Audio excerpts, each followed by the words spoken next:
What's poppin', everybody? So today for this video, I'm going to be talking about some rappers that showed a lot of promise but unfortunately fell off. And there's lots of reasons why a certain artist falls off. You know, you get in this video, you'll get situations where their commercial success just, went away. A lot of their popularity went away. Or you got some rappers on this list who, lost a lot of that skill and ability to make good music. It's just not as good as they used to make. And then you also got situations where the rapper's personalities started rubbing people the wrong way, and then most of their fans stopped supporting them. So there's a lot of different reasons why a certain artist falls off, and I'm going to be talking about that for each of these rappers to the best of my knowledge.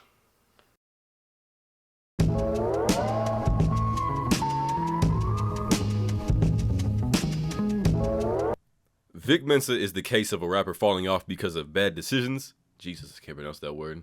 Bad decisions, and his music getting worse.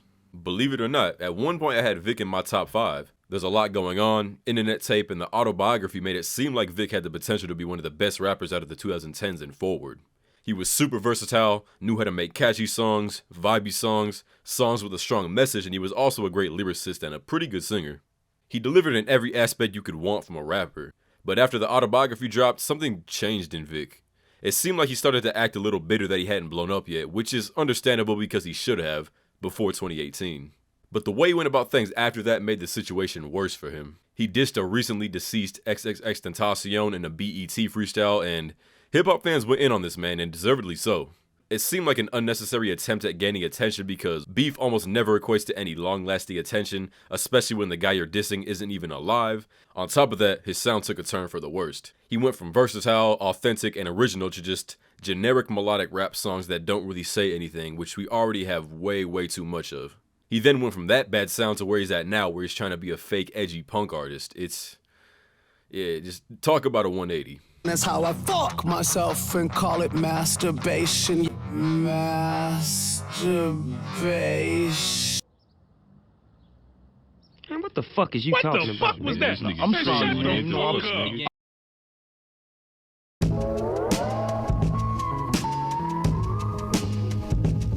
When Russ was first blowing up, people actually respected him. He grinded for years, making every aspect of his music by himself, and when he finally started getting big, it seemed like it all paid off. He had a few big hits under his belt, but it wasn't long after blowing up that his mouth started ruining his reputation. He acted like writing, producing, mixing, and engineering everything himself made him a musical genius for whatever reason, and he mentioned it whenever he got the chance. To the point that it became a meme, and the fake deepness and arrogance didn't end there. I mean, like you said, law of attraction is about speaking things into existence. You gotta understand that your thoughts are not just these whimsical things that have no weight and carry no weight in the universe. Your thoughts are things. Your thoughts are like, they hold weight. I'm smart as fuck, they be talking like I'm the dumbest.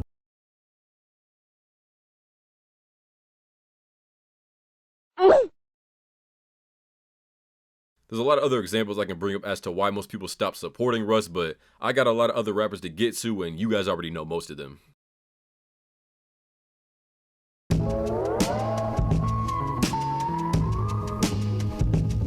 Azalea Banks had the potential to become one of the best female rappers of this era.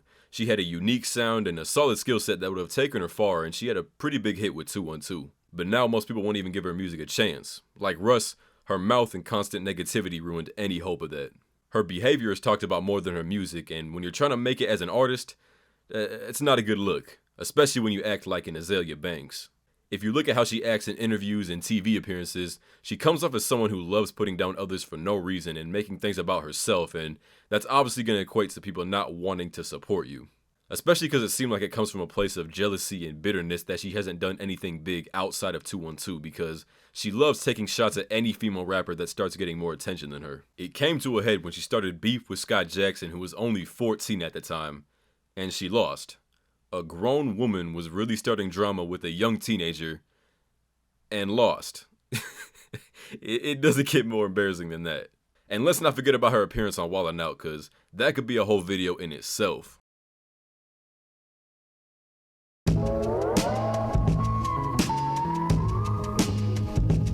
I'm honestly not sure why FETTY fell off so hard. Him and Drake were the biggest rappers of 2015, and they both put out huge hits and even collabed on the My Way remix. But now Drake is bigger than ever, and it seems like FETTY fell off the face of the earth. I haven't heard anybody talking about him recently except to ask where he's been and that GQ Essentials video that came out recently.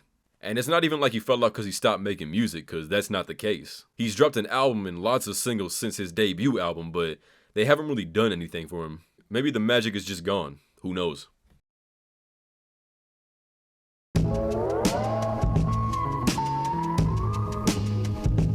I'm actually pretty disappointed to see Montana not fully blow up like he should have. He was by far the most skilled rapper out of the drill movement in Chicago and even had some big hits under his belt in Holy Ghost, Chirac Remix, Wife and You, and Computers, but those sadly didn't get him any long-term shine.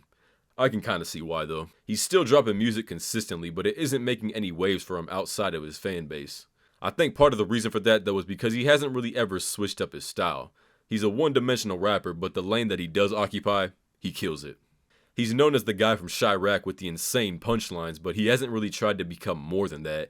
And if he ever wants to get back to the mainstream, it's clear that he's going to have to experiment. And that's not to say he can't, because I've heard him do some melodic songs, although they were kind of generic love songs, but he mostly sticks to that punchline rap over pretty similar beats, and that's just not going to get you longevity.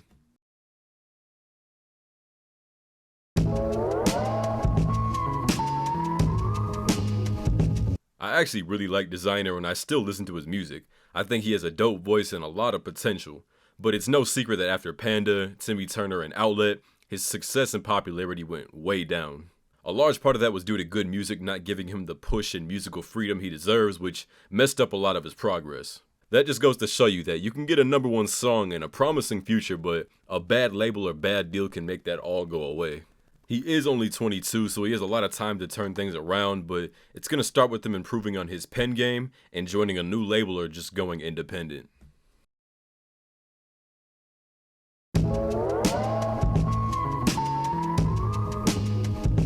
Futuristic used to have a lot of buzz online. He was basically Joyner Lucas before Joyner Lucas the way he rapped fast and remixed a lot of popular beats.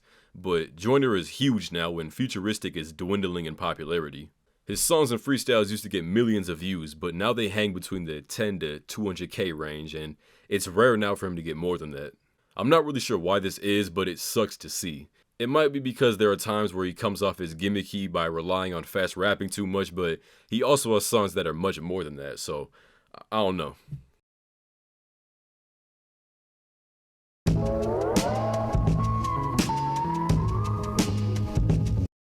I'm really sad to see Dizzy not get the shine he deserves. He's a super talented dude that actually has a lot to say and a strong purpose in his music. He's a guy that you can just feel good rooting for. He was making some waves and steadily growing a fan base, and that fan base is still pretty solid, but he's not really growing anymore, and nowadays you don't really hear people talking about him. A big reason he fell off was when his label Funk Volume broke up back in 2016. Since then, things have been really quiet for him without a prominent label pushing his music. Hobson breaks down the whole situation in Ill-Minded Hobson 8, so watch that if you want to know more.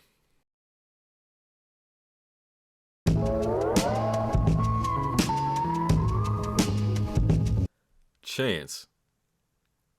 What happened, man?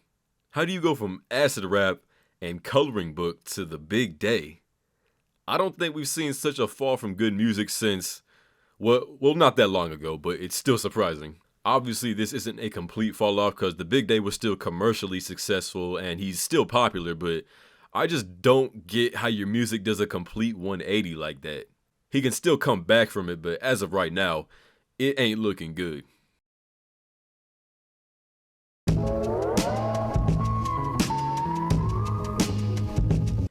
After the mega hit Don't Mind, Kent Jones basically disappeared.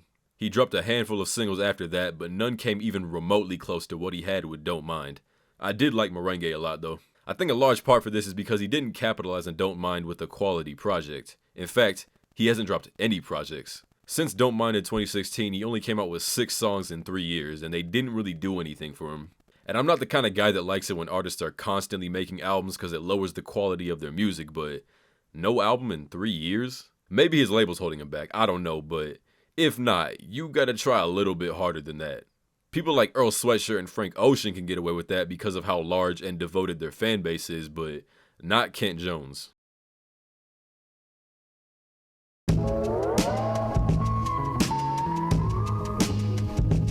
It was looking like at one point, B.O.B would go on to be one of the most successful rappers of the modern era and have lots of longevity due to all the hits he made in the early 2010s, but that was short-lived. He had huge hits like Airplanes, Nothing on You, and Headband that were played all day on the radio. You just couldn't get away from them. But after 2014, most people stopped rocking with him, especially after all his antics and conspiracy theories. He brings up good points sometimes, but he's also the guy that thinks the earth is flat. And I think that and a few of his other conspiracy beliefs is where he lost most of his fans and respect. But I'll always have a soft spot for B.O.B because his music was a big part of my childhood.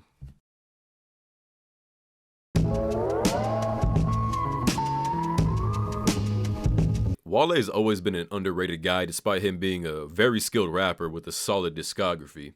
He was supposed to be up there with the likes of Big Sean, Meek Mill, and 2 Chainz, guys that started getting big in the early 2010s and are still relevant and still improving today. But like some other rappers on this list, his ego got in the way. His oversensitivity to critique and general bad attitude about not becoming fully mainstream made a lot of people not want to rock with him because people simply don't want to support a whiner. It got to the point that J. Cole, who was close friends with Wale, said something about him in the second verse of False Prophets because Wale was just focusing way too much on what he hasn't accomplished instead of what he has. I'll put the lyrics up on the screen and you can pause the video and read them. And I think Cole did a good job breaking down Wale in this verse, better than I could with him actually being close with Wale and being a successful rapper himself. In a nutshell, Wale would just take it way too personal anytime someone said something negative or critical about him, and he was quick to start or respond to beef. He was just too worried about other people instead of focusing on his craft and art. However, it seems like recently he has humbled himself a bit and became a less confrontational person, revealing that he was struggling with depression and other mental issues, but the damage was done. It's going to take some time for the masses to be Team Wale again, but I think he can get the people back on his side.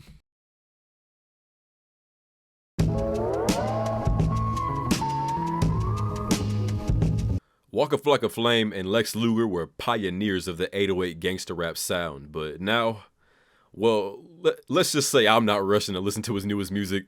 The reason he fell off though is that although he has a dope voice and at the time unique sound, he never really played with that sound, so he got a few hits to his name and then people got tired of him. You can only listen to so many versions of Hard in the Paint before you get bored. He also was never really that good at rapping in the first place, but the potential was there. He just never put in the work to improve.